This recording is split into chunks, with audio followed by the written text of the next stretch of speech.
ওমর রাদিয়াল্লাহু তাআলা আনহু আমার ভাইরা রাজ্য শাসন তিনার রাজ্য শাসন আমলের সময় হযরত ওমর রাদিয়াল্লাহু তাআলা আনহু তিনি রাত্রি বেলায় চেক করতেছেন কোন তাঁবুর মধ্যে কোন গলির মধ্যে কোন ঘরের মধ্যে কেউ কোন সমস্যা আছে কিনা, এই রাজ্যের কোন বাসিন্দায় কোন মুশকিলে আছে কিনা।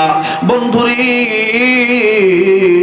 আমিরুল মুমিনিন খলিফাতুল মুসলিমিন হযরত ওমর রাদিয়াল্লাহু তাআলা তদন্ত করতে যাইয়া হঠাৎ করে কানে আওয়াজ পাইলেন আল্লাহর সৃষ্টি দুইজন বান্দা, আল্লাহর সৃষ্টি শ্রেষ্ঠ মাখলুকাতের মধ্যে আদম সন্তান দুটি বাচ্চা একজন মাকে জড়ায় ধরে কান্দে আর ডেকে ডেকে বলে মা গো মা, তুমি বলেছো কাফেরদের রাজ্যে খাবার নাই, মুসলমানদের রাজ্যে খাবার অভাব নাই, কিন্তু আজকে কতদিন হয়ে গেল এই পর্যন্ত কোনো খাবারের কোনো ভাও পাইলাম না। মা ডাক দিয়ে বলতেছেন ছেলে মেয়েরি, রিজিকের মালিক আল্লাহ, চিল্লা বলেন রিজিকের মালিক কে, আবার বলেন রিজিকের মালিক কে।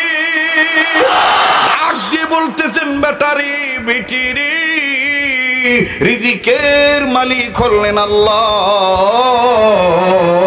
বাবা একটু ধৈর্য ধরো, ও আমার মেয়ে একটু ধৈর্য ধরো, তোমাদের জন্য রান্না হইতেছে। হযরত ওমর বললেন তাইলে তো ভালোই হলো, মা রান্না করতেছে ছেলে মেয়েকে খাবার দেওয়ার জন্য। কিন্তু না না, ওমর দাঁড়িয়ে থাকলেন। কিছু সময় অতিবাহিত হওয়ার পর, ঘন্টা খানিক সময় অতিবাহিত হওয়ার পর হযরত ওমর আবার ওই কান্নার আওয়াজ পাইতেছেন। আবারও মা ডাক দিয়ে বলতেছেন বেটারে বেটিরি, তোমাদের জন্য রান্না হইতেছে। আবার ওমর ডাক দিয়ে বলতেছেন ঘটনা কি, রান্না হইতে কেন এতক্ষণ লাগবে? হযরত ওমর নজর করে দেখতেছেন মা ছেলে মেয়ের ঘুমের অপেক্ষা করতেছেন। এইভাবে অবৈ দিতে দিতে খাবারের কথা বলতে বলতে বাচ্চারা যখন ঘুমিয়ে যাবে সময় তারও পার হয়ে যাবে, আর খাবার দিতে হবে না। হযরত ওমর দেরি করলেন না, নিজেই চলে গেলেন। নিজে যাইয়া নিজের লোকদেরকে ডাক দিয়ে বলতেছেন রাষ্ট্রীয় কোষাগার থেকে আমার পিঠে জলদি 1 বস্তা আটা দিয়ে দাও, আটা দিয়ে দাও, আমি আটাটা নিয়ে যাব। মুসলমান ভাইরা আমার প্রত্যেকে ডাক দিয়ে বলতেছেন আমিরুল মুমিনিন, আপনি রাষ্ট্রপ্রধান, আপনি খলিফাতুল মুসলিমিন, আপনি কেন পিঠে নিজে নিবেন, আপনি কেন আটার বস্তা নিবেন, আমাদের মাথায় দিয়ে দেন। আমার ডাক দিয়ে বলতেছেন ইত্তাকুল্লাহ ইত্তাকুল্লাহ, আল্লাহকে ভয় করো। ডাক দিয়ে বলতেছেন আল্লাহকে ভয় করার কথা বুঝলাম না। ওমর রাদিয়াল্লাহু তাআলা বললেন ওই দিন কেউ কারো পাপের বোঝা বহন করবে না, ওই দিন আমার পাপের বোঝা আমারই বহন করা লাগবে। অতএব মাপ চাইতে গেলে আমারই চাওয়া লাগবে, আমার পিঠে দিয়ে দাও, আমি পাপের বোঝা হালকা করতে চাই। লম্বা কথা সংক্ষেপ করে দিলাম বন্ধু। হযরত ওমর রাদিয়াল্লাহু তাআলা নিজে আটার বস্তা পিঠে করে নিয়ে চলে গেলেন, নিজেই নিয়ে যাইয়া নিজেই রান্নার কাজে সহযোগিতা করলেন। 2টি এতিম বাচ্চার মুখে আহার তুলে দিলেন।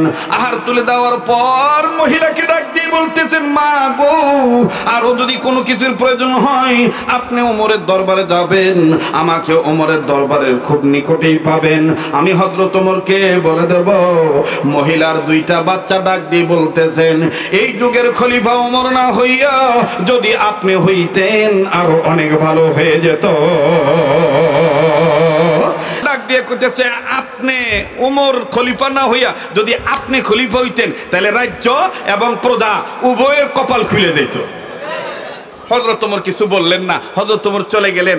আমার বন্ধুগণ, আমার ভাইরা, হযরত ওমর এটা সেই ওমর যেই ওমর ছিল আগে জিরো, কিন্তু কোরআনের কারণে আল্লাহ পাক তাকে হিরো বানায় দিলেন। বলেন কোরআন কার কালাম? আবার বলেন কার কালাম? তাহলে এই কোরআন সম্মানিত না অসম্মানিত?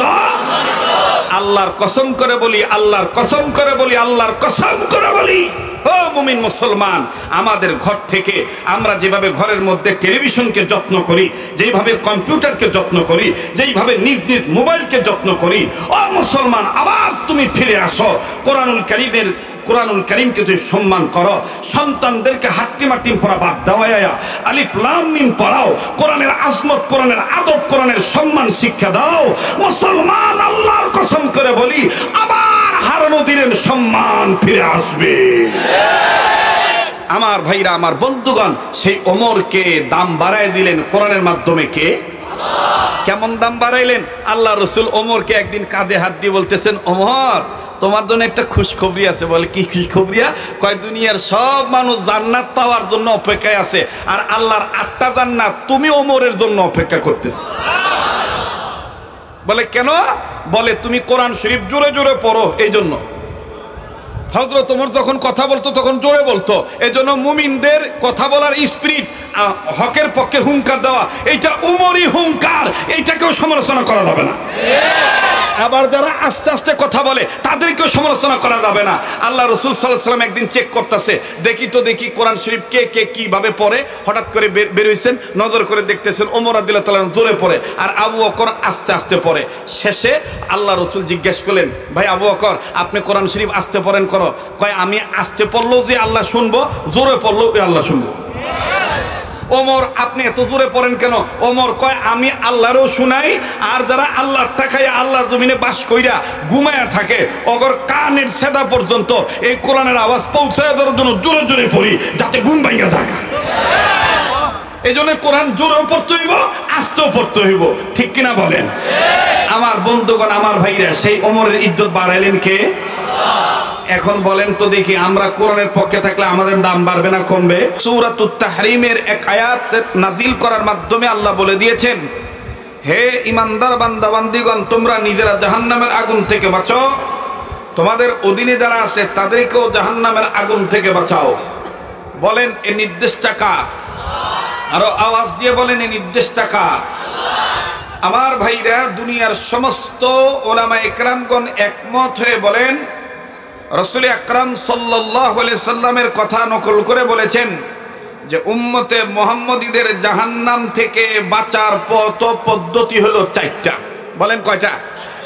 আরেকবার বলেন, আরেকবার বলেন। তবে আপনাদেরকে একটা খুশির খবর দেই, আগামী কিছুদিন পরেই এই মাঠেই আল্লাহ চাহে তো লম্বা সময়ের জন্য আমাকে পাবেন। এই আগামী কিছুদিন পরেই। আমার ভাইরা, তো বলতেছিলাম উম্মতে মুহাম্মদীদের জাহান্নামের আগুন থেকে বাঁচার পথ পদ্ধতি হলো 4টা। বলেন কয়টা? আর একবার বলেন, মুখস্থ করেন। আর একবার। আরে ভাই, আমি তো এটা রাজনীতির কোনো স্লোগান দিচ্ছি না, এটা প্রত্যেক মুমিনের বাঁচার পথ পদ্ধতির একটা নিয়ামত প্রকাশ করছি। এই নিয়ামত প্রকাশ করতে যদি কেউ বাধা দেন, কেউ যদি কার্পণ্যতা করেন, হীনমন্যতায় ভোগেন, তাহলে বুঝতে হবে ইমানের অবস্থা আমার আপনার জন্য দুর্বল অবস্থায় আছে। উম্মতে মুহাম্মদীদের জাহান্নাম থেকে বাঁচার পথ পদ্ধতি কয়টা? আরেকবার, আরেকবার। নিজে বলবেন, ডান বাম লক্ষ্য করবেন, কে বলে না, যে বলে না বুঝে নিবেন এই লোকটার ভিতরে ভেজাল আছে। উম্মতে মুহাম্মদীদের জাহান্নাম থেকে বাঁচার পথ পদ্ধতি কয়টা? আরেকবার। জোর হলো না, জোরসে বলেন। আরেকবার। কি কি? নাম্বার 1 আলেম হওয়া, নাম্বার 1। নাম্বার 2 আলেমের ছাত্র হওয়া, নাম্বার 2। নাম্বার 3 আলেমের কথা শোনা, নাম্বার 3। নাম্বার 4 আলেমকে মুহাব্বত করা, নাম্বার 4। মাশাআল্লাহ, আলহামদুলিল্লাহ। এতটুকুন সময়ের এই আলোচনা শোনার দ্বারা বোঝা যায় যে আমি, আপনি, অতিথি মহোদয় সহ সবাই, বর্তমান আমরা সবাই এই 4 কথার পক্ষে, এবং এই 4 গ্রুপের লোক। কথা বলেন ঠিক কিনা? এই 4 গ্রুপের লোক যারা হবে তারা কোনোদিন আলেমদের ঘাড়ে হাত দেওয়া পছন্দ করবে না। এই 4 গ্রুপের লোক যারা হবে তারা আলেমদের রাজনীতিকে অপছন্দ করবে না। মুহতারাম হাজিরিন, আমাকে কথা বলতে দেন। স্লোগান নিতেও আসি নাই, দিতেও আসি নাই। যতটুকুন সত্য ততটুকুন আপনারাও বলবেন, আমিও বলবো। কথা বলেন ঠিক কিনা? আবার বলেন তো দেখি, উম্মতে মুহাম্মদীদের জাহান্নাম থেকে বাঁচার পথ পদ্ধতি কয়টা?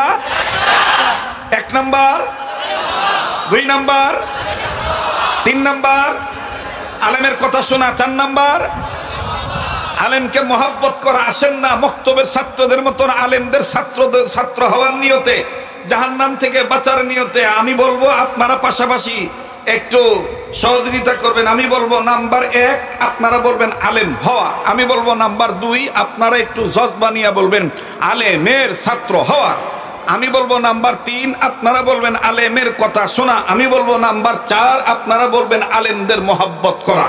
পারা যাবে কি যাবে না? বলেন পারা যাবে কি যাবে না? দুনিয়ার মানুষ মনে রাখবেন, এই বিশাল অট্টালিকা প্রাসাদ নির্মাণ করা হয়েছে, এই মাঠটা সুন্দর সুসমন্ডিত হয়েছে, সৌন্দর্য বৃদ্ধি হয়েছে। এই পৃথিবীতে অনেক পাহাড় পর্বত অনেক কিছু আছে। অনেকে মনে করে এই বিল্ডিংটার কারণে, এই গাছটার কারণে, এই পাহাড় পর্বতের কারণে এই এলাকার, এই জমিনের, এই শহরের, এই বন্দরের, এই নগরের, এই টাউনের মর্যাদা বৃদ্ধি পেয়েছে। হ্যাঁ ভাই, এটা আপনার কল্পনার কথা, এটা আপনার চোখের সৌন্দর্যের কথা, কিন্তু আপনার আত্মীয়দের কথা, ওয়ারাসাতুল আম্বিয়াদের কথা, হক্কানি রব্বানি উলামায়ে কেরামদের কথা হলো একজন আধ্যাত্মিক সাধক, তিনি কবি ছিলেন। তিনি কবির ভাষায় বলে গিয়েছেন মুসলিম উম্মাকে লক্ষ্য করে, রৌনক বদমে সামারা আজ কাওয়াকিব করদাইব, রৌনক বদমে জমিরা আজ উলামা করদাইব। হে আদম সন্তান, জমিনকে আল্লাহ সাজিয়েছেন উলামায়ে কেরামদেরকে দিয়া, আর আকাশকে আল্লাহ সাজিয়েছেন তারকা দিয়া। কাছেই এই জমিন আল্লাহ পাক যাদেরকে দিয়ে সাজিয়েছেন, তাদেরকে কেউ যদি ঘাড় ধাক্কা দিয়ে বের করে দিতে চায়, তাদেরকে কেউ যদি ঘাড় মটকা দিতে চায়, বুঝে নিয়েন, শুনে নিয়েন, ভালো করে জেনে নিয়েন, পরিণতি কিন্তু ভবিষ্যতে ভালো হবে না। আলেমদেরকে কেউ ধাক্কা দিয়ে তাদের চাক্কা ঘুরাইতে পারে নাই, চাক্কা পাংচার হয়ে গেছে। নিজের দেশে থাকতে পারে নাই, অন্য দেশে পালাইতে বাধ্য হয়েছে। কাজেই আলেমদেরকে ধাক্কা দিতে চাবেন না, আলেমদেরকে মহব্বত করবেন, আল্লাহ বরকত দিবে। আল্লাহ কি দিবে? বলেন আল্লাহ কি দিবে? তাহলে একটু উচ্চ কণ্ঠে আওয়াজ দিয়ে বলেন তো দেখি, উম্মতে মুহাম্মদীদের জাহান্নাম থেকে বাঁচার পথ কয়টা?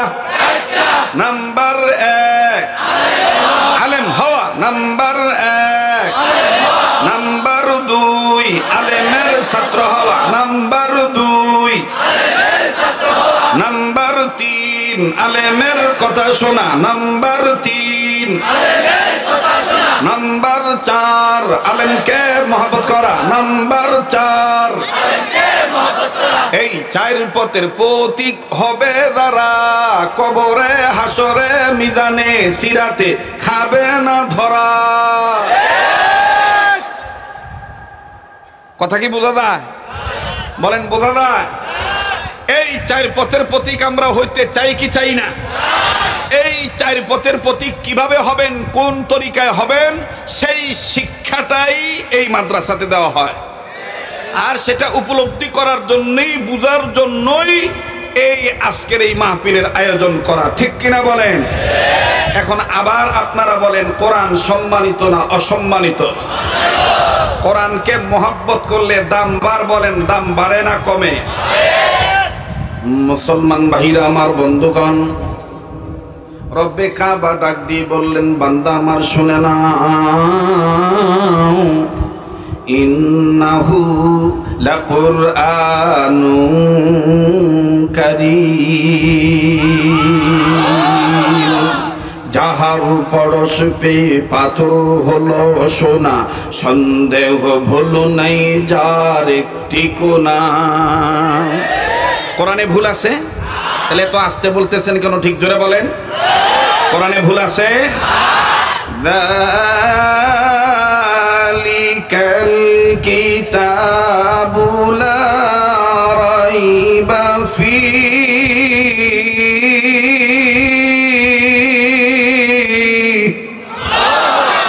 এই কথাটা কার?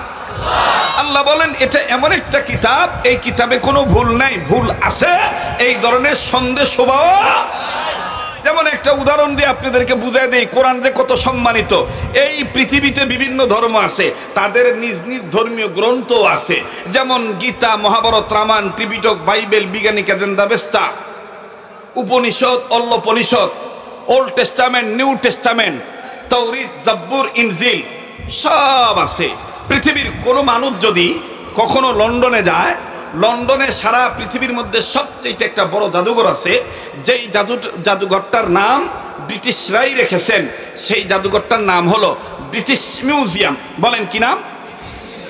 ব্রিটিশ মিউজিয়াম জাদুঘরের মধ্যে ঢুকে কেউ যদি চিন্তা চেতনা প্রকাশ করে এই ধরনের টেন্ডেন্সি জাগ্রত করে বলে যে আমি গীতা ধরব, মহাভারত ধরব, রামায়ণ ধরব, ত্রিপিটক ধরব, বাইবেল ধরব, বিজ্ঞানিকা ধরব, বেদ ধরব, সামবেদ ধরব, যজুর্বেদ ধরব, ঋগ্বেদ ধরব, ইত্যাদি ইত্যাদি কিতাব ধরব, সে ধরতে পারবে। তার অজু থাক বা না থাক, সে কালো হোক বা ধলা হোক, লম্বা হোক বা চিকন হোক, আমার ভাইরা বেটে হোক, লম্বা হোক বা বেটে হোক, চিকন হোক বা মোটা হোক, অজু থাক বা না থাক, সে ভিন্ন ভিন্ন ধর্মীয় কিতাব ধরতে পারবে বিনা অজুতে। কিন্তু কোনো মানুষ যদি পণ্ডিতি করে, এখনো খ্রিস্টানদের রাষ্ট্রে লন্ডনের বুকে ব্রিটিশ মিউজিয়াম জাদুঘরে ঢুকে পণ্ডিতি করে, মাতব্বরি করে, গাউজুয়ারি করে, একঘেয়ামি করে, নেকামু করে, গাজীপুর এবং ঢাকাইয়া ভাষায় কয় গার তেরামু কইরা,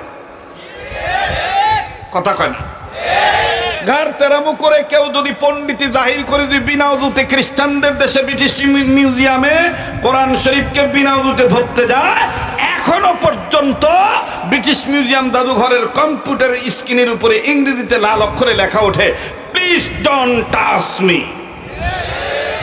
আল্লাহু আকবার বললেন না? আল্লাহু আকবার বললেন না?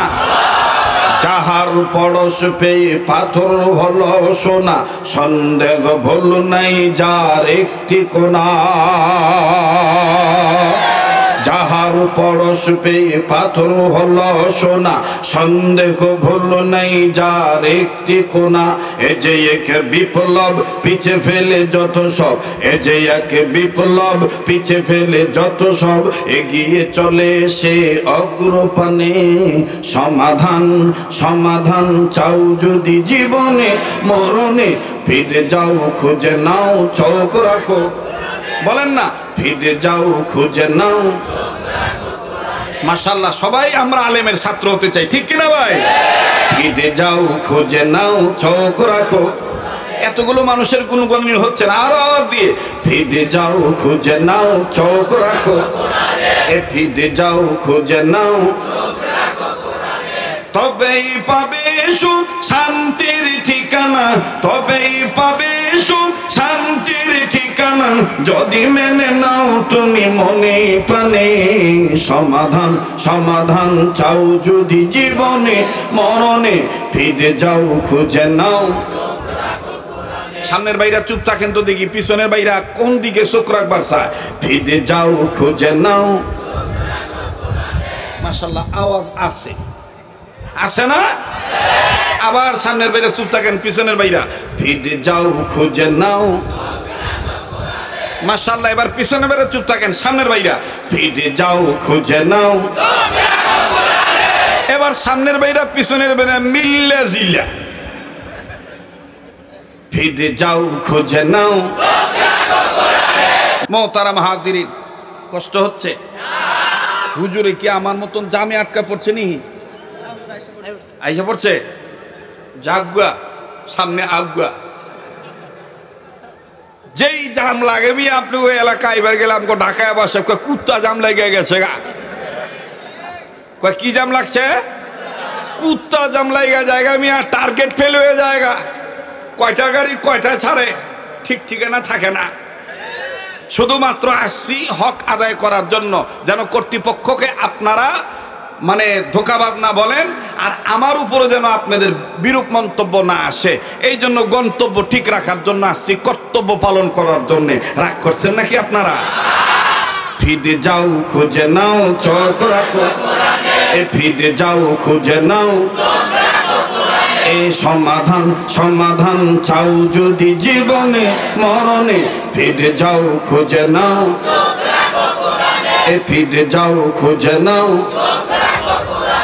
এ বাণী সকলের নয় শুধু মুমিনের এ বাণী সকলের এইটা কি খালি জামাত ইসলামের এইটা কি খালি হেফাজত ইসলামের এটা কি খালি চরমনের পীরের না প্রতিটি মানবতার জন্যই আল্লাহর কালাম ঠিক কিনা এ বাণী সকলের নয় শুধু মুমিনের যারাই চলবে মেনে ফল পাবে কোরআনের যারাই চলবে মেনে ফল পাবে কোরআনের ঘরে বলো কিবা রাস্তে বলো বাঘের মতন গর্জন দিয়ে করতে হইব মেমে করে কম দেবো না ঠিক আছে ঘরে বলো কিবা রাস্তে বলো জোরে ঘরে বলো জোরে ঘরে বলো কিবা রাস্তে বলো অশান্তি দূর করে শান্তি আনি সমাধান সমাধান চাও যদি জীবনে মরণে ফিরে যাও খুঁজে নাও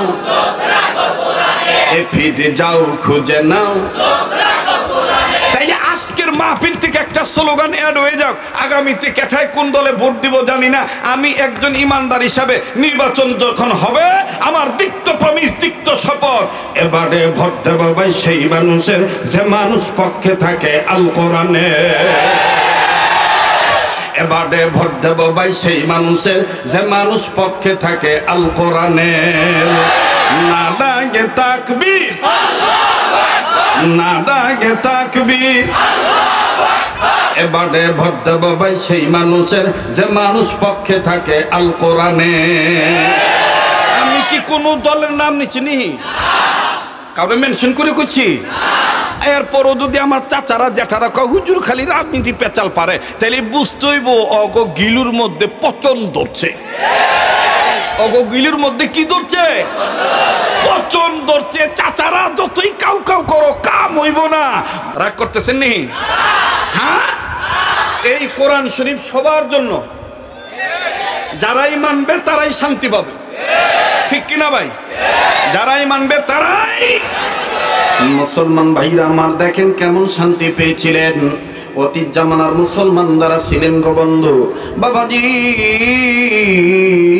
হযরত ওমর রাদিয়াল্লাহু তাআলা আনহু আল্লাহু আকবার যেই ওমর ছিল জির কিন্তু কোরআন কারীম মানার কারণে ইসলামের সুশীতল ছায়ার তলে আসার কারণে আল্লাহ রাব্বুল আমিন তাকে বানিয়ে দিলেন সুপার হিরো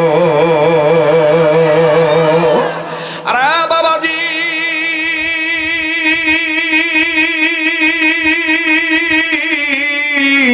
ওমর রাদিয়াল্লাহু তাআলা আনহু আমার ভাইরা রাজ্য শাসন তিনার রাজ্য শাসন আমলের সময় হযরত ওমর রাদিয়াল্লাহু তাআলা আনহু তিনি রাত্রি বেলায় চেক করতেছেন কোন তাঁবুর মধ্যে কোন গলির মধ্যে কোন ঘরের মধ্যে কেউ কোন সমস্যা আছে কিনা এই রাজ্যের কোন বাসিন্দায় কোন মুশকিলে আছে কিনা বন্ধুরে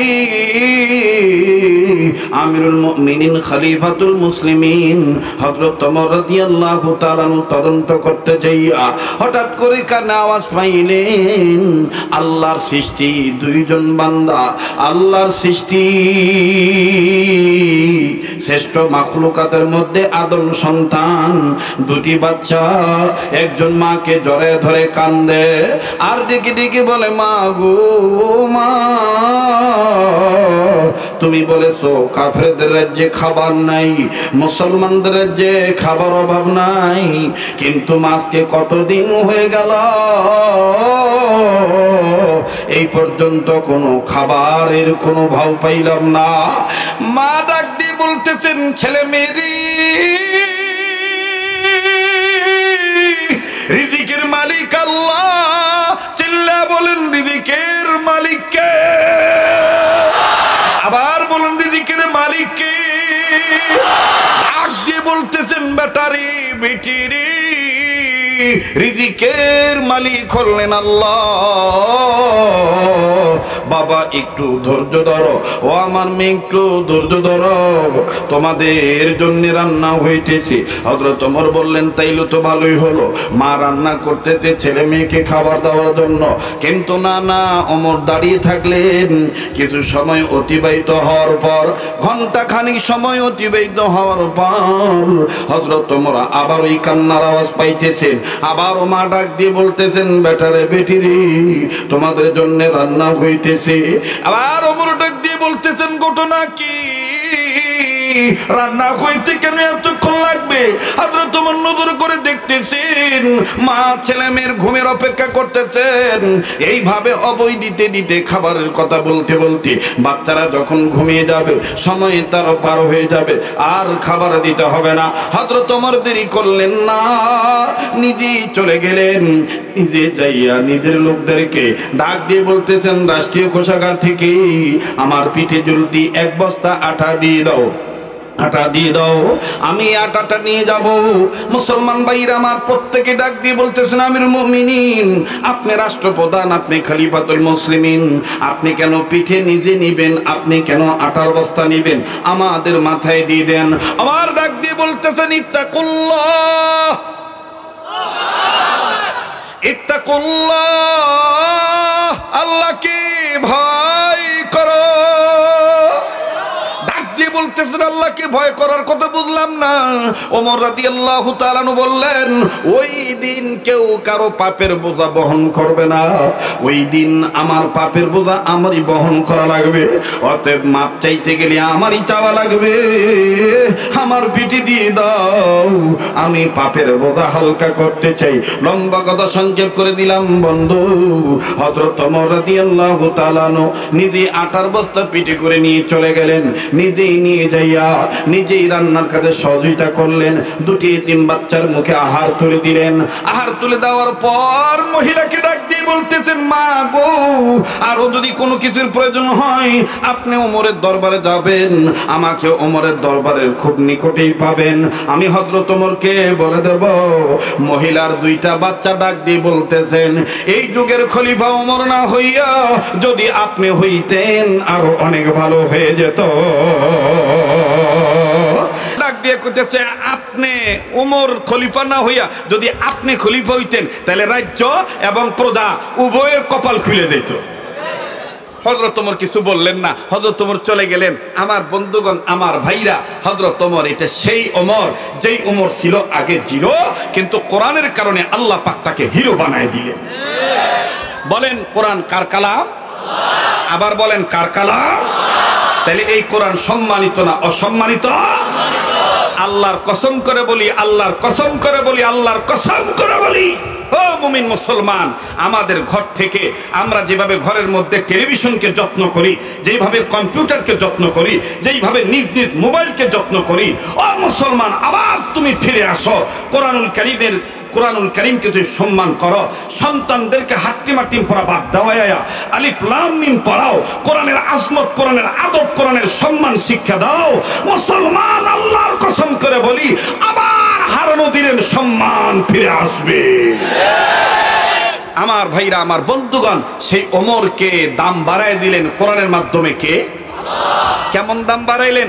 আল্লাহ রসুল ওমরকে একদিন কাঁধে হাত দিয়ে বলতেছেন, ওমর তোমার জন্য একটা খুশখবরি আছে। বলে কি খুশখবরিয়া? কয় দুনিয়ার সব মানুষ জান্নাত পাওয়ার জন্য অপেক্ষায় আছে, আর আল্লাহর 8টা জান্নাত তুমি ওমরের জন্য অপেক্ষা করতেছ। বলে কেন? বলে তুমি কোরআন শরীফ জোরে জোরে পড়ো, এই জন্য।